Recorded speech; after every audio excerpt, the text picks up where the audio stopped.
오늘 우리에게 주시는 말씀 욥기 16장 17장 그리고 히브리서 7장 22절. 자, 앞에 보면서 함께 한 목소리로 읽을게요. 먼저 욥기 16장 2절 시작. 이런 말은 내가 많이 들었나니 너희는 다 재난을 주는 위로자들이로구나. 16장 19절. 지금 나의 증인이 하늘에 계시고 나의 중보자가 높은 데 계시니라. 17장 3절. 청하건대 나에게 담보물을 주소서. 나의 손을 잡아줄 자가 누구리이까. 자, 욥이 16장 17장에서 말하는데 이 전체 내용에서 가장 핵심적인 말씀은 저기 하얀 색깔 19절 16장 19절의 핵심입니다. 자, 히브리서 7장 22절 함께 시작. 이와 같이 예수는 더 좋은 언약의 보증이 되셨느니라. 아멘. 가는 말이 고와야 오는 말이 곱다. 이거 상식 아닙니까? 그렇죠? 사람과 대화할 때 여러분의 입에서 나가는 말은 항상 고운 말인가요? 혹시 나한테 오는 말이 곱지 않아도 내 입에서 나오는 말은 항상 곱다라고 주장하시는 거예요. 누가 나한테 아주 못된 말을 해도 나는 언제나 좋은 말을 한다. 찾기 어려울 거예요. 그렇죠? 누가 나한테 욕하면 욕은 못해도 인상은 쓰게 되죠. 누가 나한테 욕하면 나도 똑같이 욕한다. 욕은 하지 말고 인상은 쓰세요, 여러분. 자, 여러분, 가는 말이 고와야 오는 말이 곱다. 이 말은 무엇을 알려주느냐? 인간은 관계적인 존재다라는 거예요. 관계적인 존재입니다. 누가 나한테 A를 주면 나도 똑같이 A 혹은 A와 비슷한 것을 주게 되어 있고, 누가 나한테 X를 주면 나도 똑같이 X라고 하는 것을 주게 되는 것, 이것이 인지상정이라고 하지요. 욥은요, 계속해서 친구들의 말 폭탄 때문에 상처받고 분노가 켜켜이 쌓여갑니다. 자, 16장 2절을 보니까 욥은요, 친구들에게 야, 너희는 재난을 주는 위로자다라고 이야기를 합니다. 왜 그런 말을 할까요? 이유는 이런 말들만 하기 때문에 그렇습니다. 이런 말들만 하기 때문에 너희는 재난을 주는 위로자다라고 말하죠. 자, 2절 첫 번째 나오죠. 이런 말들이라고 욥은 이야기합니다. 자, 이런 말은 어떤 말입니까? 2절에서 찾을 수 있듯이 재난을 주는 말입니다. 3절 헛된 말입니다. 4절 그럴듯한 말입니다. 10절 모욕하고 대적하는 말입니다. 20절 조롱입니다. 한마디로 어떤 말입니까? 해서는 안 되는 말. 해서는 안 되는 말, 안 하는 것이 나은 말, 바람직하지 않은 말, 이게 바로 2장 처음에 나오는 이런 말이에요. 친구들은 이런 말들만 했다는 것이죠. 여러분 한번 말을 할 테니까 들어보세요. 뭔가 말이 맞는 것 같은지 안 맞는 것 같은지. 침묵의 소리. 이상하지 않습니까? 침묵의 소리. 창조적인 파괴. 똑똑한 바보. 좀 말이 이상하죠. 바보면 바보고 똑똑하면 똑똑한 거지. 똑똑한 바보는 도대체 뭡니까? 창조는 만드는 거잖아요. 만드는 건데 파괴를 하는데 창조적인 파괴라고. 말도 안 되는 것 같은데 그게 무슨 말인지를 대략적으로 알 것 같아. 그렇죠? 재난을 주는 위로자. 이게 맞습니까? 재난과 위로. 완전히 반대되는 말이잖아요. 친구들은요, 욥을 위로한다라고 찾아와 놓고 나서는 욥에게 온통 재앙과 같은 말만 퍼부었다라는 것이에요. 그러니까 이상한 것을 넘어서 이거 괴상한 거예요. 재난을 주는 위로자. 남의 속을 다 뒤집어 놓고 하는 말이 뭐 내가 못할 말했어? 라고 말하는 사람들이죠. 속 다 뒤집어 놓고 내가 뭐 못할 말했어? 난 뭐 말도 못해? 입 바른 소리 하면 좀 들어! 라고 말을 하죠. 그런데요, 누가 나한테 이런 말을 하면은 내 기분이 어떻습니까? 올라오죠? 그죠?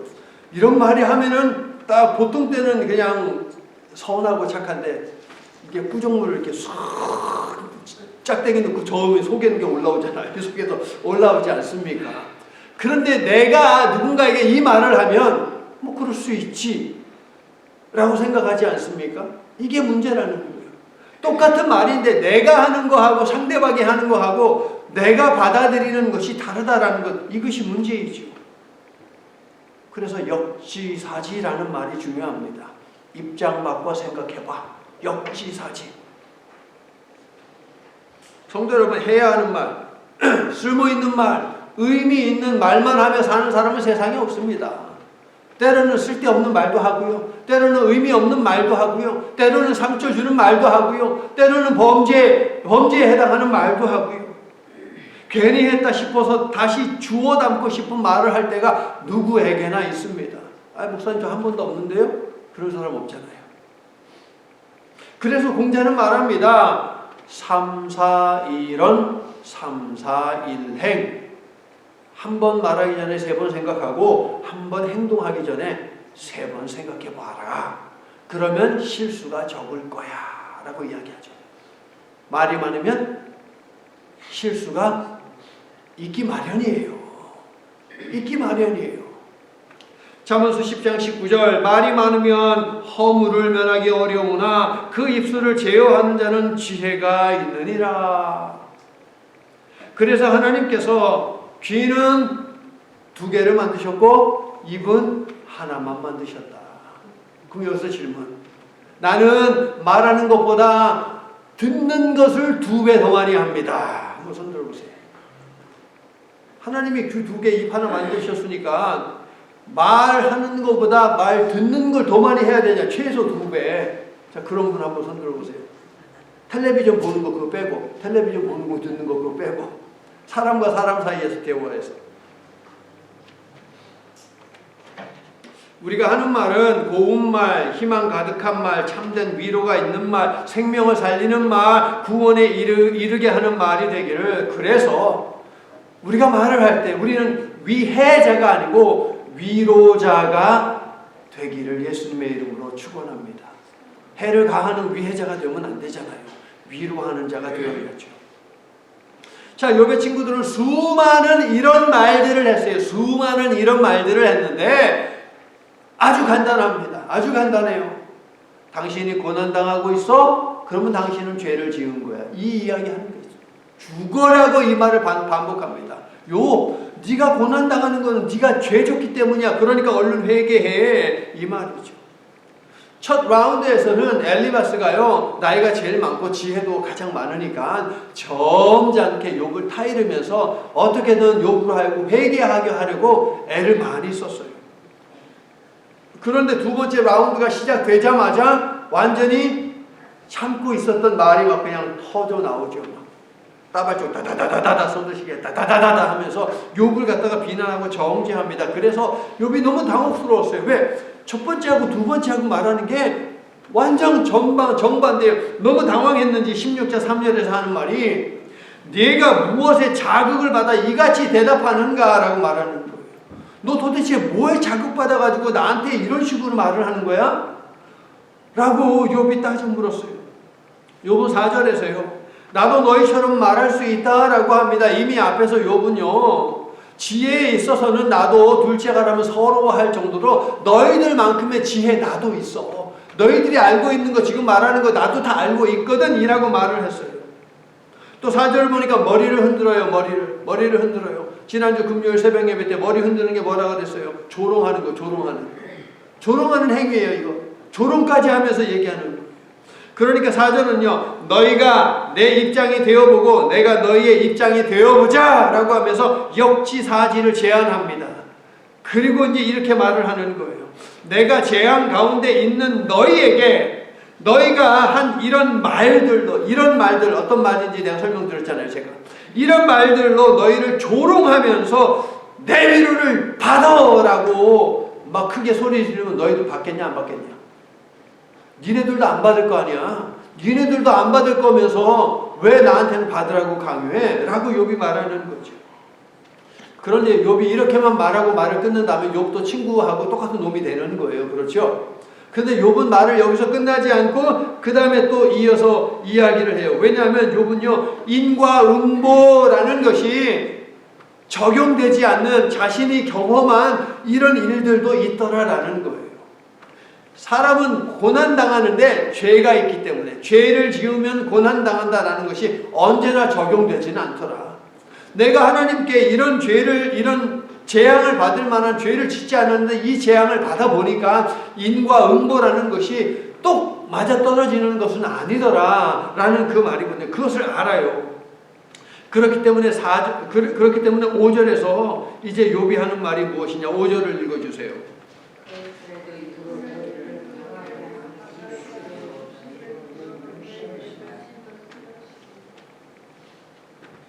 이런 뜻이죠. 입장이 바뀐 상황이라면 너희가 내가 당한 고난을 경험하고 있고 내가 너희를 위로하는 사람이라면 나도 너희처럼 인과 응보를 가지고 말을 하겠지만 그러나 나는 최소한 이런 말들 대신에 위로와 격려의 말을 했을 것이다 라고 말하는 거예요. 위로하러 왔다면 위로하고 격려해야지. 너희는 온통 저주만 퍼붓고 있는데 그게 무슨 위로자냐. 재난만 주고 있는데 그게 무슨 위로자냐 라고 말해요. 그러면서 욥은 하나님 앞에서 단식하는데 7절부터 14절에서 자신과 자신의 가정을 파괴한 고난은 하나님에게서 비롯되었다라고 말을 합니다. 욥이 당하는 고난이 하나님에게서 비롯되었습니까? 우리가 1장에서 2장에서 확인했잖아요. 이 고난은 하나님에게서 비롯됐어요. 사탄이 하나님을 중동질했고 하나님은 그래 어디 한번 해봐라고 했어요. 그러니까 이 고난은 틀림없이 하나님에게서 온 것이 맞아요. 그렇기 때문에 피할 수 없는 거예요. 하나님이 주시고자 했기 때문에 이것은 피할 수 없는 거예요. 피할 수 없기 때문에 이 고난에 대해서 아무것도 할 수 없어요. 그렇지 않습니까? 하나님이 우리가 사는 삶 가운데서 고난을 주신다면 우리는 그 고난을 받는 것 외에는 우리가 할 수 있는 것이 없어요. 거부할 수 없습니다, 여러분. 그렇게 넋두리를 먼저 쏟아 놓는 거예요. 하나님, 당신이 나에게 고난을 주신 가해자이신데 내가 무엇을 어떻게 할 수 있겠습니까? 나는 그냥 온통 고난 당하는 것 외에는 하나님 답이 없네요. 다른 방법이 없네요. 라고 넋두리 하소연을 쏟아 놓아요. 그리고서 이제 7절부터 14절에서 완전히 단식을 하는데요. 그 전 6절을 먼저 보세요. 6절을 보시면 억울함과 무기력함을 먼저 드러내고 있어요. 자, 6절. 내가 말하여도 내 근심이 풀리지 아니하고 잠잠하여도 내 아픔이 줄어들지 않으리라. 침묵을 해봐도 논쟁을 해봐도 고통이 줄어들지 않더라라고 하소연하면서 한 번이라도 대답해 주실 것 같은데 단 한 번도 대답해 주지 않고 침묵만 하시는 그 하나님 때문에 나는 답답해 죽겠다라고 이야기를 하고 하는 거예요. 그게 바로 6절이에요. 그런데요, 친구들과의 대화에 소망이 없고 하나님의 대화도 진전이 없을 때 욥의 선택은 무엇이냐? 여전히 하나님이다라는 거예요. 누가 나를 지속적으로 괴롭히고 어떤 일들이 나로 하여금 너무나도 힘들게 하는데 하나님은 내 기도에 부르짖음에 침묵하고 계세요. 그럼 섭섭하지요? 서운하지요? 원망스럽지요? 그냥 예배고 뭐고 기도도 뭐고 그냥 다 때려치고 싶지요. 그런데 여전히 욥은 하나님을 선택했다라는 거예요. 그래서 하나님 앞에서의 탄식, 즉 기도를 멈추지 않습니다. 18절. 고난으로 인한 탄식과 정의를 위한 부르짖음이 하늘에 전달되어 조치가 취해지기를 호소하고 있습니다. 18절 그렇죠? 원망하고 탄식할지라도 하나님께 나아가 그 앞에서 답을 얻으려는 욥의 참된 믿음을 본받는 저와 여러분이 되기를 예수님의 이름으로 축원합니다. 17장으로 넘어가세요. 자, 6절부터 10절을 보세요. 욥은요, 세상의 속담거리가 되고 침뱉음의 대상이 되었습니다.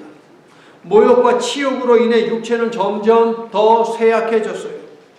우리가 아는 그분 예수님이 생각나지 않습니까, 여러분? 이러한 욥의 모습 속에서. 그럼에도 불구하고 욥은 말하기를 9절 의인이라면 그 길을 꿋꿋이 가야 한다. 손이 정결한 자라면 계속해서 힘을 내야 한다라고 고백하죠. 이것이 하나님의 주권과 섭리를 전적으로 인정하는 성도의 모습입니다, 여러분. 욥은 이성으로 이해하기 힘든 하나님의 일하심에 낙심하지 않고 더 깊고 오묘한 하나님의 뜻을 바라며 의연히 믿음의 자리를 지키고 있는데 우리에게도 이러한 모습이 있는가 살펴보는 시간이 되기를 원합니다. 하나님, 이 고난을 내가 아무리 생각해도 이해할 수가 없습니다. 이해할 수 없는데 하나님 어떻게 하겠습니까? 이해할 수 없기 때문에 저는 일단 덮어두고 믿겠습니다. 하나님의 분명한 뜻이 있음을 믿습니다. 그러므로 그 뜻을 볼 수 있는 눈을 주님 열어주시옵소서라고 욥은 그런 마음으로 기도를 하고 있는 것이죠. 욥은 참으로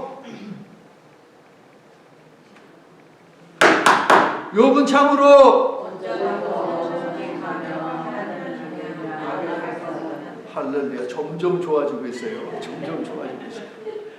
욥은 참으로 온전하고 정직하며 하나님을 경외하고 악에서 떠난 사람이에요. 수엄마 알겠죠?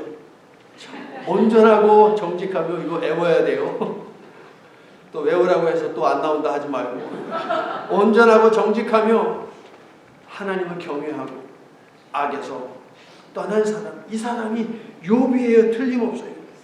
그러니까 원망하고 단식할지라도 하나님을 떠나지 않고 끊임없이 하나님 앞으로 나아가는 끈질김, 끈기, 이것이 무엇이냐? 이게 바로 믿음이라는 거예요. 때로는 하나님 원망스럽지요.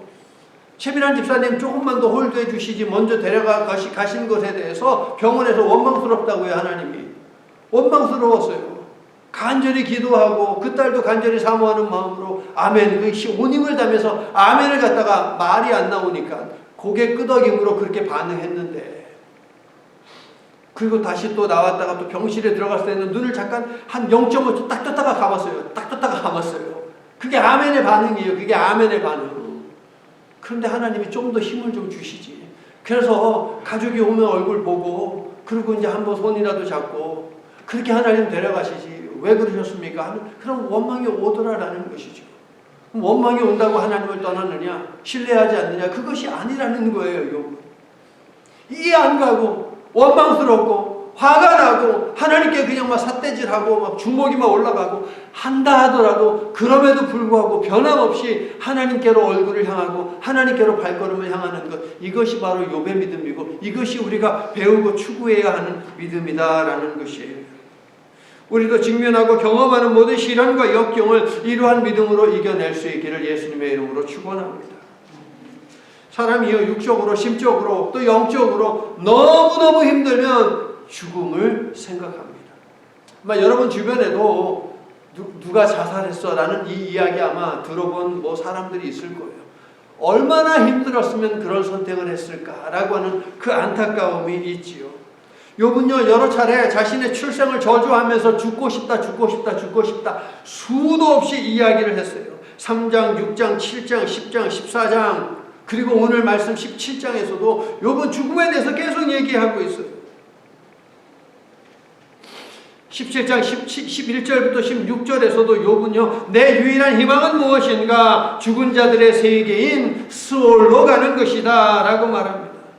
그리고 죽음을 어떻게 표현하느냐? 여러분 13절 14절을 보세요. 죽음을 어떻게 이야기합니까? 자신의 가정이라고 하는 울타리 안에 있는 아주 가까운 것, 그것이 죽음이라고 이야기하죠. 여러분 13절 보세요. 스올, 죽은 사람이 가는 그 스올을 뭐라고 이야기합니까?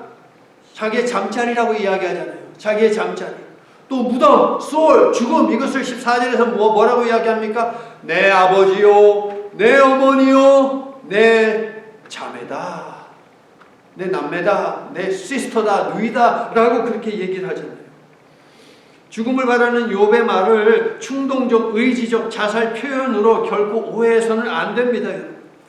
모든 날이 다 지나간 것 같고 내일의 소망과 계획이 산산이 부서진 것 같은 내 삶을 하나님이 보고 개입하여 나를 건져주시기를 간절히 바라는 표현, 이것이 바로 욥이 말하는 죽고 싶다, 수월에 가고 싶다, 죽음에 이르고 싶다라는 말이에요. 여러분, 고난이 어서 속히 끝났으면 하는 영원의 표현, 이게 바로 욥이 말하는 죽고 싶다라는 것이죠. 자살을 뒤에서부터 읽으면 어떻게 됩니까? 자살을 뒤에서 붙으면 어떻게 돼요? 살자. 욥이 말하는 건 자살이 아니고 살자예요. 살자, 여러분. 욥의 죽음 언급은 죽음 자체가 아닌 참된 쉼에 대한 열망이다. 즉 고난의 종식인 회복과 구원의 목적이 있는 아우성이며 죽고 싶다는 말이 아니고 오히려 살겠다, 이것이 바로 죽고 싶다는 욥의 말이에요. 하나님, 나 살고 싶어요. 나 하나님이 주시는 참된 쉼을 누리고 싶어요. 하나님. 간절히 바라는 거예요. 여러분, 욥기가 기록되던 그 시대만 하더라도 아직 내세 신앙이 없어요. 내세 신앙. 죽으면 어디 간다라고 하는 그 신앙이 없어요. 죽으면 다 모든 사람이 저 수월로 내려간다라고 욥기가 기록된 시대는 그렇게 믿었어요.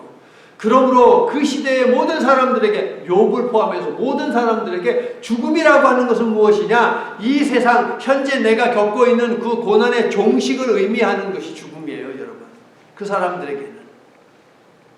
그래서 욥이 말하는 죽음은 무엇이냐? 너무 힘들다라는 그런 하소연이다라는 것이죠.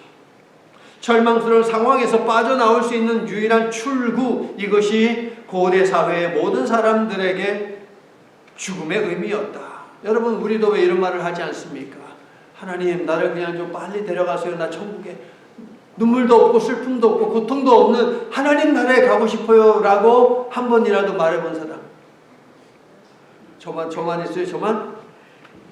대단하십니다. 고난이 없게 하신 하나님께 감사하세요. 저는요, 하나님 너무 힘들고 그런데 하나님 얼른 그냥 편안하게 하나님 나라로 좀 데려가 주세요 라고 할 때 종종 있어요. 종종.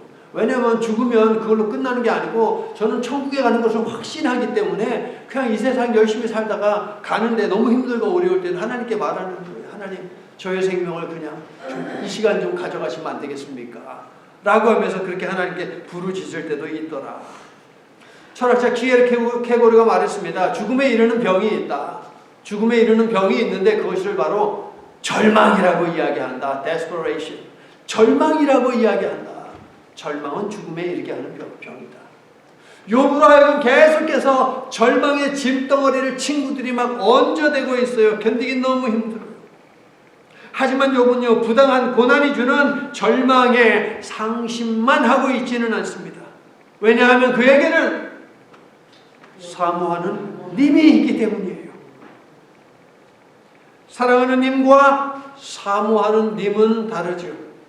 사랑하는 님은 나와 함께하는 님이에요. 그런데 사모하는 님은요, 함께하고 싶은데 지금 나와 함께하지 않는 내가 사랑하는 누군가. 그게 바로 사모하는 님입니다. 여러분. 생각만 해도 가슴이 먹먹해지는 사람. 대화를 나누고 싶은데, 기대고 싶은데, 만지고도 싶은데 함께하지 못하는 사람. 이게 바로 사모하는 님이에요. 이런 내 마음을 아는지 모르는지 님은 오지를 않습니다. 여러분, 집에 가시면 만에 한웅은 님의 침묵을 여러분 이거 전화기에다 님의 침묵 해가지고 한번 여러분 읽어보세요. 님의 침묵. 조국과 민족을 님에다가, 조국과 민족을 님에다가 대고 빨리 일제로부터 해방되기를 간절히 바라는 마음을 그 시에다 담은 거거든요. 그런데 사랑하는 사람 누군가라고 생각을 하고 읽어도 무방해요. 님의 침묵. 자, 최민환 집사님은요, 라스베가스에서 큰아들과 또 여동생이 오기를 간절히 바랬습니다. 그러니까 이 세상에서 눈 감기 전에 그들의 얼굴을 한번 이 카메라, 이 육신의 눈에다가 한 번 더 담기를 간절히 소망했어요. 그런데 그때까지 견디기에는 에너지가 부족했어요. 아니, 하나님 나라에서 부활과 영생을 더 크게 소망했어요. 더 크게 소망했기 때문에 가족들과, 사랑하는 큰아들과 그리고 그 큰아들의 가족들과 또 여동생과 함께 만나는 그것은 하나님 나라에서로 미루고 편하게 하나님 품 안에서 잠이 들었는데요. 자, 내일 모레 화요일날 우리가 함께 모여서 최미란 집사님과 함께하는 마지막 예배를 저희가 드릴 거예요. 그러니까 여러분들 시간을 꼭 비워두시고 함께 해주시기를 바랍니다. 자, 제목을 한번 읽어봐 주세요. 9장 33절에서 욥은 이 님에 대해서 언급을 했어요. 9장 33절에서 언급했는데요. 그러면서 님이 없다라고 이야기했어요. 33절에 이렇게 되어 있어요. 우리 사이에 손을 얹을 판결자도 없구나. 판결자에 해당하는 이 단어가 중보자예요. 중보자가 없어요. 그러니까 욥이 사모하는 님은 누구냐? 중보자예요. 중보자. 중재해 줄 수 있는 누군가를 갖다가 간절히 사모하는 거예요. 그런데 9장에서 말을 할 때만 해도 9장에 있는 욥의 말들 가운데에서는 이 님이 없어요. 이님을 너무 사모하는데 이님이 없다라는 것이 9장 33절이에요. 9장을 말할 때는 사모하는 그 분이 너무도 희미했었는데 친구들과 대화를 계속 이어가면서 하나님 앞에서 자신의 억울함을 토해낼수록 욥은 자신이 사모하는 중재자가 있다라는 이 사실이 선명해지더라라는 것이거든요. 그래서 제가 9장 설교할 때 이런 설교 제목을 잡았습니다. 그 가운데, 그러니까 폭풍과 같은 고난 가운데 중보자가 계신다네 라는 제목으로 함께 여러분에게 말씀을 드렸어요. 욥은 9장에서 못 보았지만 저는 알아요. 욥이 나중에 이 중보자를 확인하게 되는 것을 저는 알아요. 그렇기 때문에 설교 제목을 계신다네 라고 잡은 거예요. 그 가운데, 그러니까 우리의 삶 가운데도 폭풍 같은 고난이 있을 때가 있지 않습니까, 여러분? 그때 우리가 보아야 돼요. 중보자가 거기에 계세요. 믿습니까? 중보자가 거기에 계세요. 오늘 본문에서는요, 비록 직접 대면하여 대화할 수 없고 여전히 만질 수 없는 욥은요, 자신의 억울함을 풀어주시고 구원해 주시고 회복해 주실 님, 중보자가 계심을 확신하고 있습니다. 그래서 오늘 보면 17장 11절부터 16절을 끝으로 욥의 탄식에서 무엇이 사라지느냐? 앞에서 계속 욥은 죽고 싶다 이야기했잖아요. 중보자에 대한 확신이 없을 때는 계속 죽고 싶다 자살만 이야기했다면 이제 오늘 말씀 이후로는 더 이상 죽고 싶다는 말을 하지 않아요. 뒤에서 이제 안 나와요. 수월, 무덤, 죽음 이런 것에 대한 갈망이 없어요. 왜요? 중보자의 계심을 확인했기 때문에, 확신했기 때문에. 자, 욥이 사모한 님을 한번 만나보자고요. 16장 19절에 있는데요. 제가 먼저 18절을 읽을 테니까 여러분이 19절을 읽어주세요. 16장 먼저 18절. 땅아, 내 피를 가리지 말라. 나의 부르짖음이 쉴 자리를 잡지 못하게 하라.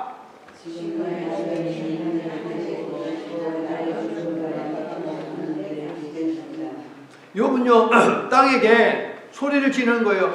내 피를 가리지 마라. 왜 그랬을까? 이 시대, 이 고대 사회에서는 이런 믿음이 있었어요. 내가 억울하게 죽어가지고 피를 흘렸어요. 그런데요, 흙이 그 피를 갖다가 덮어버리면 내 이 억울한 피를 갖다가 복수할 그 기회가 사라진다라고 믿었어요. 욥은 지금 억울하게 고난을 당하고 있잖아요.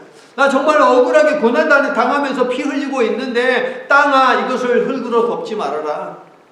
하나님께서 내 이 피에 대해서 반드시 보복해 주시게 땅아 덮지 말아라 라고 이야기해요. 가인이 아벨을 죽였죠. 그때 하나님께서 개입하시죠.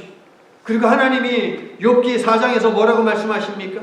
내 아우의 핏소리가 땅에서부터 내게 호소하느니라.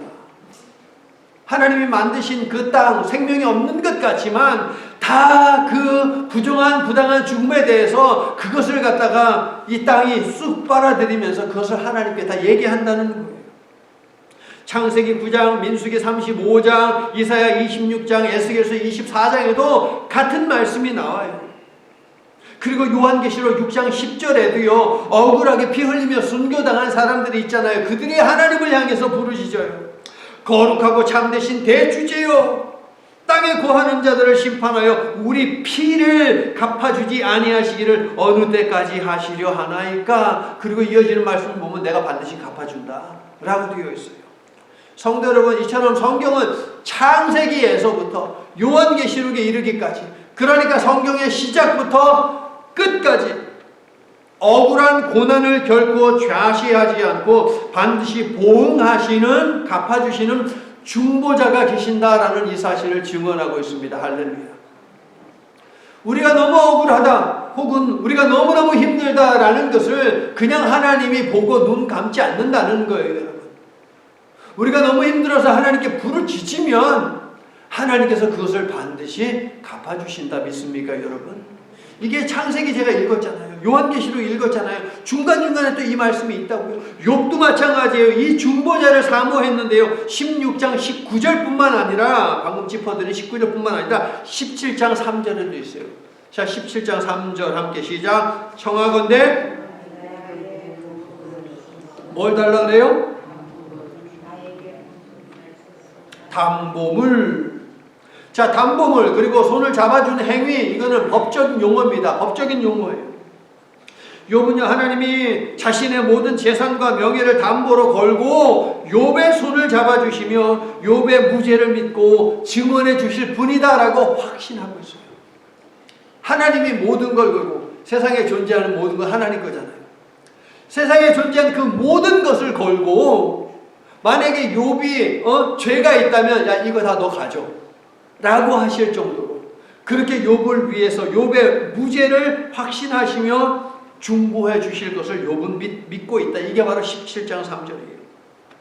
그런데 여러분, 담보물에 해당하는 이 단어가요, 오늘 두 번째 본문 히브리서 7장 22절을 보면 보증이라는 단어가 신약 성경에서 딱 한 번 사용되는 단어 있거든요. 바로 이 담보물이요.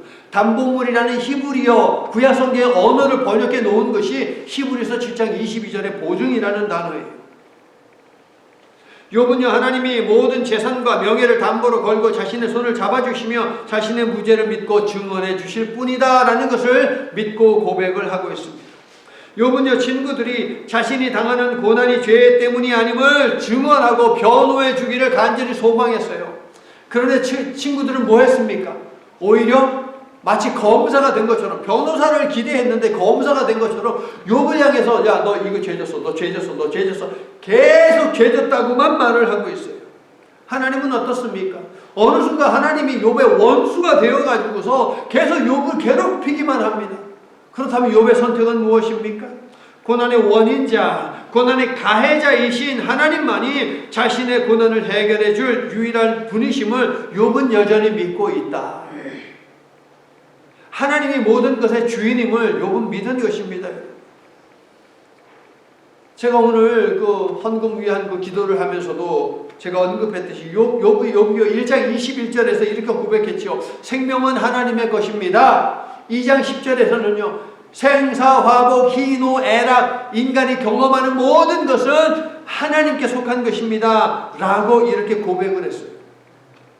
깨닫지 못하고 엉뚱한 소리나 해대는 친구들의 삶도 생명도 다 하나님의 것이고 욥이 그토록 갈급해하는 참된 안식도 모두 하나님의 것이다 라는 것이죠. 성도 여러분, 사람이 여러분을 위해 진심 어린 도움을 주고 변호해 줄 것이다 라는 그런 기대는 하지 마십시오. 그렇게 기대했다가 배신감 느끼잖아요. 기대하지 마세요. 사람은 믿음의 대상, 신뢰의 대상이 결코 아닙니다. 여러분 명심하세요. 다 자신의 유불리를 따져서 말할 뿐입니다. 나의 도움이 어디서 올꼬? 천지지으신 여호와에게서로다 믿습니까? 이 말씀을 명심하세요. 나의 도움이 어디서 올꼬? 이 사람한테서 올까? 저 사람한테서 올까? No. 오직 여호와 하나님에게서 뿐이다. 사람들의 생각과 판단에 휘둘리지 말고 우리의 유일한 보증이 되시는 우리 님 예수님만 의지하며 사는 저와 여러분 되기를 예수님의 이름으로 축원합니다.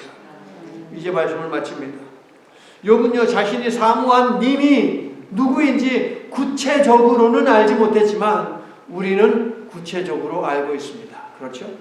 욥기 9장을 말씀 나눌 때는 제가 디모데 전서 2장 5절을 읽어드렸는데요. 오늘은 히브리서 7장 22절입니다.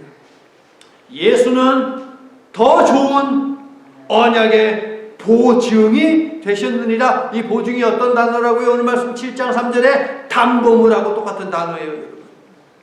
보증에 해당하는 단어는요, 욥기 17장 3절에 있는 담보물인데, 자, 로마서는요 8장 34절에서요 우리를 위해 기도하시는 예수님만이 우리가 사모하는 님, 참된 중보자가 되신다라고 증언합니다.